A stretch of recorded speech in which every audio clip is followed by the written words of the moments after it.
गुल की शादी कुंज से हुई थी, जो कि एक अरेंज मैरिज थी। गुल एक काफ़ी खूबसूरत, अच्छे घर खानदान की, समझदार, पढ़ी लिखी लड़की थी और कुंज बैंक मैनेजर था। दोनों के माता पिता ने एक दूसरे को पसंद किया था और उनकी शादी करवा दी थी। गुल के पिता भी सरकारी नौकरी करते थे और अच्छा खासा घर परिवार था, और गुल के ससुर जी भी अच्छी सरकारी नौकरी करते थे। देवर भी इंजीनियरिंग कर रहा था और ननंद भी नौकरी की तैयारी कर रही थी। कुल मिलाकर दोनों परिवार अच्छे खासे वेल सेटल्ड थे। गुल ने शादी के बाद अच्छे से अपना घर परिवार संभाल लिया था। सास ससुर, देवर ननंद सब उससे काफ़ी खुश थे, और कुंज तो गुल को पाकर फूला ही नहीं समा रहा था, क्योंकि गुल बिल्कुल वैसी ही पत्नी थी जैसी उसने कामना की थी। खैर, कुछ दिन ससुराल में रहकर गुल कुंज के साथ उस शहर में रहने चली गई जहां वह नौकरी करता था, और वहां भी उसने सब कुछ अच्छे से संभाल लिया। गुल के ससुराल वाले भी बहुत खुश थे गुल जैसी बहू पाकर, और कुंज के ससुराल वाले भी बहुत खुश थे कुंज जैसा दामाद पाकर। सब कुछ बहुत अच्छा चल रहा था। गुल ने भी अब बैंक की तैयारी के लिए कोचिंग ज्वाइन कर ली थी, क्योंकि कुंज चाहता था कि गुल अपने पैरों पर खड़ी हो जाए। लड़कियों का आत्मनिर्भर होना बहुत ज़रूरी होता है। गुल का नौकरी में कुछ खास इंटरेस्ट नहीं था, लेकिन कुंज का कहना मानकर अब वह भी नौकरी की तैयारी जी जान से कर रही थी। सब कुछ बहुत बढ़िया चल रहा था। कुंज और गुल की शादी को लगभग 6 महीने बीत चुके थे कि एकाएक सुबह सुबह एक दिन कुंज सोकर ही नहीं उठा। गुल ने उसे बहुत हिलाया डुलाया, पर वह कुछ रिएक्ट नहीं कर रहा था। घबराकर गुल ज़ोर ज़ोर से रोने लगी और पड़ोसियों को बुला लिया। पड़ोसियों ने जल्दी से डॉक्टर को बुलाया, लेकिन कुंज इस दुनिया से जा चुका था। डॉक्टर ने बोला शायद इसे साइलेंट हार्ट अटैक हुआ है और रात में ही इसकी मौत हो गई है। पूरे घर में मातम पसर गया। कुंज के माता पिता, पूरा परिवार और गुल का भी पूरा परिवार आ चुका था। किसी को यकीन नहीं हो रहा था कि एक हंसता खेलता परिवार इस तरह से बिखर गया। गुल पूरी तरह से टूट गई थी। कोई उसे क्या संतावना देता। माता पिता ने अपना जवान बेटा खोया था, वह तो खुद ही बदहवास थे। भाई बहन अपने जवान भाई के जाने से सदमे से ही बाहर नहीं आ पा रहे थे, और गुल, उसका तो वह पति था। अभी 6 महीने ही तो हुए थे उनकी शादी को। गुल के माता पिता को तो समझ में ही नहीं आ रहा था कि वह क्या करे, लेकिन होनी को कौन टाल सकता है। खैर, सारा क्रियाकर्म हो जाने के बाद गुल के माता पिता उसे लेकर अपने घर चले गए, क्योंकि अभी गुल को उनकी ज़रूरत थी। सास ससुर ने भी कुछ नहीं कहा। क्या कहते, उनका तो बेटा ही जा चुका था, अब बहू से वह क्या उम्मीद रखते। गुल अपने मायके आ चुकी थी और बुरी तरह से टूटी हुई थी। खैर, किसी तरह से 1-2 महीने का वक्त बीत गया। इस बीच सारी फॉर्मेलिटी भी पूरी हो गई, क्योंकि अब गुल के भविष्य के बारे में सोचना ज़रूरी था।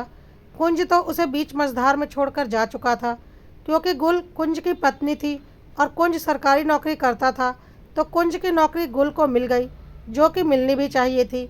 गुल के ससुराल में किसी को इससे कोई आपत्ति नहीं थी, क्योंकि सब अपने अपने में वेल सेटल्ड थे, और कुंज की नौकरी पर गुल का ही हक बनता था। गुल अब अपने मायके से निकलकर वापस अपने उसी घर में चली गई जहां वह कुंज के साथ रहती थी, और वहीं से नौकरी करने लगी। माँ बाप भी क्या करते, गुल के नसीब में जो लिखा था वह हो गया। बस वह दोनों यही चाहते थे कि गुल इस दुख से उबर कर अपने जीवन में आगे बढ़ने के बारे में सोचे, क्योंकि अभी उसकी उम्र ही क्या है और जीवन बहुत बड़ा है, जिसे अकेले काटना बहुत ही मुश्किल है। लेकिन अभी इस बारे में कोई बात करना सही नहीं था, क्योंकि अभी कुंज को गए कुछ महीने ही हुए थे। समय धीरे धीरे सारे जख्म भर देता है, और इसी समय का गुल के माता पिता इंतज़ार कर रहे थे। खैर, अब गुल अपने ससुराल से कुछ खास मतलब नहीं रखती थी। वैसे भी वह क्या करती, उनके बीच की कड़ी जा चुका था और कोई कड़ी उनके बीच में थी नहीं। वक्त भी ज़्यादा नहीं हुआ था उसकी शादी को। ससुराल वालों को भी यह सब बातें समझ में आती थी, और वह भी क्या कहते गुल को, जब उनका बेटा ही नहीं रहा। गुल तो उनके साथ ज़्यादा दिनों तक रही भी नहीं थी। खैर, इसी तरह से करीब 8 महीनों का वक्त बीत गया। एक दिन गुल ने अपने मम्मी पापा को फ़ोन किया और बोला कि वह अनिकेत के साथ शादी करना चाह रही है। माता पिता ने बोला, यह अनिकेत कौन है? तो गुल ने बोला, वह उसके साथ ही काम करता है और अब अकेले जीवन काटना मुश्किल है। अनिकेत हर तरह से काबिल है और कब तक वह कुंज की याद में अकेली रहेगी। इसलिए अब जीवन में आगे बढ़ना चाह रही है। गुल के माता पिता को लगा कि चलो, गुल खुद अपने बारे में सोच रही है और उसे पूरा हक है जीवन में आगे बढ़ने का। उन्होंने बोला, तो एक बार अपने सास ससुर से भी इस बारे में बात कर लो। इस तरह से उन्हें बिना कुछ बताए शादी करना ठीक नहीं। गुल ने बोला, बात तो आप ठीक कह रहे हैं मम्मी पापा, लेकिन मेरा बात करना ठीक नहीं रहेगा। आप लोग ही उनसे बात कर लो। सब कुछ आप लोगों की मर्जी से ही होगा। अगर आप लोगों की रजामंदी नहीं होगी तो मैं अनिकेत से कभी शादी नहीं करूंगी। पहले आप सब लोग उनसे मिल लो, बातें कर लो। सबकी संतुष्टि के बाद ही यह शादी होगी। गुल के मम्मी पापा ने कुंज के मम्मी पापा को फ़ोन लगाया और उन्हें सारी बातें बताई। उन लोगों ने बोला, जी भाई साहब, बात तो आप ठीक कह रहे हैं। अब हमारा बेटा तो रहा नहीं, गुल की पूरी ज़िंदगी पड़ी है। कब तक वह अकेले काटेगी? उसे पूरा हक है अपने जीवन में आगे बढ़ने का। बिना किसी संकोच के आप लोग यह शादी करवा सकते हैं, हमें कोई दिक्कत नहीं है। कुछ दिनों के बाद गुल अपने मायके आ गई थी अनिकेत को लेकर, और अपने सास ससुर को भी बुलाया था ताकि सब लोग अनिकेत से मिल लें और बात को आगे बढ़ाया जा सके। सब लोगों को अनिकेत बहुत अच्छा, सुलझा हुआ और समझदार इंसान लगा। सबसे बड़ी बात, वह गुल के बारे में सब कुछ जानते हुए उसे अपना रहा था। सबकी रजामंदी से यह शादी तय हो गई और 1 महीने बाद शादी की डेट फाइनल हो गई। लेकिन जब से गुल की सासू माँ गुल और अनिकेत से मिलकर आई थी, उनका मन बहुत बेचैन हो रहा था और वह बोल रही थी, पता नहीं क्यों मुझे ऐसा लग रहा है कुछ तो गलत हो रहा है। गुल के ससुर जी बोल रहे थे, नहीं, ऐसा कुछ भी नहीं है। गुल हमारे कुंज की पत्नी थी और अब वह दूसरी शादी कर रही है, इसलिए तुम्हें ऐसा लग रहा है। ऐसा कुछ भी नहीं है। तुम अपने मन को समझाओ। देखो, गुल के बारे में सोचो। उसकी उम्र ही क्या है, पूरा जीवन पड़ा है उसका, अकेले कैसे काटेगी? अच्छा है ना, अनिकेत जैसा अच्छा जीवन साथी उसे मिल जाए। अब हमारा कुंज तो रहा नहीं उसका साथ निभाने के लिए। लेकिन फिर भी गुल की सासू माँ को पता नहीं क्यों अच्छा फील नहीं हो रहा था और उन्हें लग रहा था कुछ बहुत गलत हो रहा है या कुछ बहुत गलत हो चुका है जिसे वह समझ नहीं पा रही, और वह काफ़ी बेचैन हो रही थी। इसी तरह से करीब 1 महीने का वक्त बीत गया और गुल और अनिकेत की शादी का दिन आ गया और उनकी शादी होने ही वाली थी कि एकाएक मंडप में पुलिस आ गई और गुल और अनिकेत को पकड़ लिया। गुल ने बोला, यह आप क्या कर रहे हैं? हमें क्यों पकड़ रहे हैं? हमने क्या किया है? पुलिस वालों ने बोला, हम तुम दोनों को तुम्हारे पहले पति कुंज की हत्या के इल्ज़ाम में गिरफ्तार करते हैं। यह आप क्या बोल रहे हैं? कुंज की मौत तो हार्ट अटैक से हुई थी। इस पर पुलिस वालों ने बोला, कुंज की मौत हार्ट अटैक से हुई थी या तुम बोलती हो? उसका कोई पोस्टमार्टम नहीं हुआ था। डॉक्टर ने जब उसे देखा था तो वह मृत था और डॉक्टर ने अंदाज़ा लगाया था कि उसे हार्ट अटैक आ गया होगा, लेकिन ऐसा नहीं हुआ था। उसे मारा गया था और तुम दोनों ने मिलकर उसे मारा था। अनिकेत ने बोला, या आप कैसी बातें कर रहे हैं? मैं और गुल उसे कैसे मारेंगे और क्यों मारेंगे? मैं तो कुंज को जानता भी नहीं था। गुल से भी मैं कुछ महीनों पहले ही मिला हूँ। तब तक गुल ने भी कहा, या आप क्या बकवास कर रहे हैं? वह मेरा पति था और मैं अपने ही सुहाग को क्यों मारूंगी? और रही अनिकेत की बात, तो अनिकेत को तो उस वक्त मैं जानती भी नहीं थी। इस पर गुल की सासू माँ एकाएक सामने आ गई और उसे एक ज़ोरदार थप्पड़ लगाया और बोला, अब ज़्यादा ड्रामा करने की ज़रूरत नहीं है, तेरी सारी सच्चाई हमारे सामने आ चुकी है। कहकर उन्होंने गुल की शादी का एल्बम गुल को दिखाया, जिसमें एक तस्वीर में अनिकेत साफ नज़र आ रहा था। गुल की सासू माँ ने बोला, मैंने जिस दिन से अनिकेत को देखा था उसी दिन से मुझे कुछ ठीक नहीं लग रहा था और लग रहा था कुछ ना कुछ गड़बड़ तो है। बहुत सोचने पर भी जब कुछ समझ में नहीं आया तो मैंने तेरी शादी की एल्बम निकाली और उसके बाद मेरा सारा डाउट क्लियर हो गया, क्योंकि शादी की एक फ़ोटो में मुझे अनिकेत दिखा। अगर तू इससे कुछ महीनों पहले ही मिली है तो यह तेरी शादी में क्या कर रहा था? अब गुल के मम्मी पापा ने भी वह फ़ोटो देखी और सच में अनिकेत गुल की शादी में मौजूद था, क्योंकि उस फ़ोटो में वह साफ कैप्चर हुआ था। अब गुल और अनिकेत की सारी सच्चाई सामने आ चुकी थी। पुलिस वालों ने जब कड़ाई से पूछताछ की और बोला कि अगर अभी तुम लोगों ने सच नहीं बोला तो तुम्हारी कॉल और मैसेज डिटेल्स से हम सारा कुछ सच निकाल लेंगे और उस सच को निकालने में हमें ज़्यादा वक्त नहीं लगेगा। तो उन लोगों ने सारा सच बताने में ही अपनी भलाई समझी। गुल ने बोला, मैं अनिकेत को कॉलेज के दिनों से जानती हूँ, लेकिन हमारी जात बिरादरी भी अलग थी, हमारा सोशल स्टेटस भी अलग था। अनिकेत मेरे मायके के हिसाब से बहुत डाउन बैकग्राउंड से आता था, ऊपर से वह बेरोजगार भी था। तो मेरे मम्मी पापा कभी भी अनिकेत और मेरी शादी नहीं होने देते, क्योंकि वह किसी भी तरह से मम्मी पापा की नज़रों में खरा नहीं उतरता।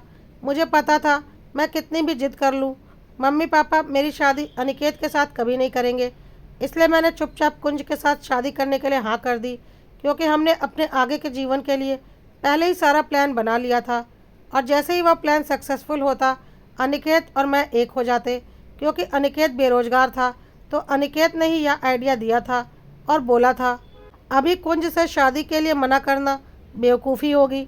तुम कुंज के साथ शादी कर लो और अच्छी शादीशुदा ज़िंदगी जियो, उसे पूरा अपने भरोसे में लो, अपने ससुराल वालों को पूरा अपने भरोसे में लो, हर तरह से एक काबिल बहू बन जाओ। और उसके कुछ समय बाद हम कुंज को ठिकाने लगा देंगे, जिससे कुंज की नौकरी भी तुम्हें आसानी से मिल जाएगी। फिर हमारी फाइनेंशियल कंडीशन भी ठीक रहेगी और हम दोनों शादी भी कर सकेंगे। उस दिन अनिकेत सिर्फ मुझसे आखिरी बार मिलने के लिए आया था, क्योंकि हम दोनों को पता था अब लंबे वक्त तक हम दोनों का मिलना और बातचीत करना संभव नहीं हो पाएगा। और पता नहीं कैसे वह एक फ़ोटो में कैप्चर हो गया, जिसकी वजह से आज हमारा सारा प्लान फेल हो गया। यह सब कुछ सुनकर गुल के मम्मी पापा हैरान हो गए कि उनकी बेटी इतनी नीच और घटिया प्लानिंग कर सकती है, और उन्होंने भी एक ज़ोरदार थप्पड़ गुल को लगाया और बोला, तू इतना नीचे कैसे गिर सकती है, हमने सपने में भी ऐसा नहीं सोचा था। और तू बोल रही थी अनिकेत तेरे साथ बैंक में काम करता है। गुल ने बोला, अनिकेत कोई भी काम नहीं करता, वह अभी भी बेरोजगार है। पर अब हम आसानी से शादी कर सकते थे, क्योंकि मुझे कुंज की नौकरी मिल चुकी थी। लेकिन कुंज की माँ, इस बुढ़िया ने सारा खेल बिगाड़ दिया। पता नहीं कैसे इसका दिमाग इतना चल गया और अनिकेत की फ़ोटो पर इसकी नज़र चली गई। कुंज के माता पिता ज़ोर ज़ोर से रो रहे थे। कितनी बड़ी नाइंसाफ़ी हो गई थी कुंज के साथ, और यह सब कुछ खुद उसकी पत्नी ने किया था, जिसे वह खुद पसंद करके लाए थे। और आज तक उन्हें पता ही नहीं था कि उनका बेटा हार्ट अटैक से नहीं मरा, बल्कि उसका मर्डर हुआ है। पुलिस वालों ने जब कड़ाई से आगे की पूछताछ की, तो गुल ने आगे बताया, कुंज को उस रात हम दोनों ने मिलकर ज़बरदस्ती जहर पिलाया था। जहर पिलाने से पहले उसके दूध में नींद की दवाई मिला दी थी, ताकि वह हमारे साथ संघर्ष न कर सके। अगर हम दूध में जहर मिलाते या किसी खाने में मिलाते, तो उसके कड़वेपन के कारण कुंज को पता चल जाता कि इसमें कुछ मिला हुआ है, और वह पक्का उसे नहीं खाता या पीता। इसलिए हमें पता था कि उसे ज़बरदस्ती ही जहर पिलाना पड़ेगा। इसीलिए अनिकेत को मैंने पहले ही बुला लिया था, और वह मेरे घर में ही छुपा हुआ था। कुंज को ज़बरदस्ती जहर पिलाने के बाद उसने खून की उल्टियाँ भी की थी, और उसके बाद उसकी मौत हो गई थी। हमने सब कुछ साफ़ कर दिया था और उसे बेड पर लिटा दिया था, और सुबह तक का इंतज़ार किया था। सुबह होने से पहले अनिकेत वहाँ से भाग गया था, और मैंने शोर मचाकर पड़ोसियों को बुला लिया था। कुंज के शरीर पर कोई निशान नहीं थे, और सारा कुछ हमने साफ़ कर दिया था। इसलिए डॉक्टर को भी लगा कि शायद नींद में ही उसे हार्ट अटैक हो गया है, और शक की कोई गुंजाइश ही नहीं थी। इसीलिए ना कोई पुलिस केस हुआ और ना ही पोस्टमार्टम, और हम दोनों आसानी से बच निकले। लेकिन इस बुढ़िया की वजह से आज हम फंस गए, नहीं तो अच्छी खासी हमारी शादी हो जाती और कुंज की नौकरी पर हम जिंदगी भर ऐश करते। यह सब कुछ सुनकर शादी में आया हर एक मेहमान अंदर तक काँप गया कि कैसे एक पत्नी अपने पति की इतनी निर्मम हत्या कर सकती है, वह भी उसकी नौकरी के लिए, ताकि अपने बेरोजगार आशिक के साथ शादी कर सके। दुनिया किस पर विश्वास करे। गुल के माँ बाप तो किसी से नज़रें मिलाने के लायक नहीं रहे थे।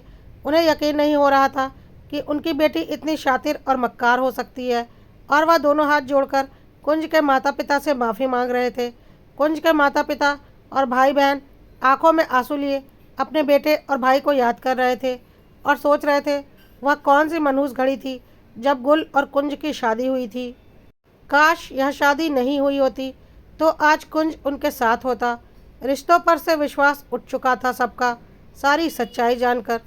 पुलिस गुल और अनिकेत को उनकी असली जगह पर लेकर जा चुकी थी और जाते जाते गुल के माता पिता ने पुलिस वालों से बोला था, इंस्पेक्टर साहब, कोशिश कीजिएगा कि इसे फांसी से कम सज़ा ना हो, क्योंकि यह इस दुनिया में रहने के लायक नहीं है। अपनी इस हरकत की वजह से इसने पूरी औरत जात को बदनाम कर दिया है।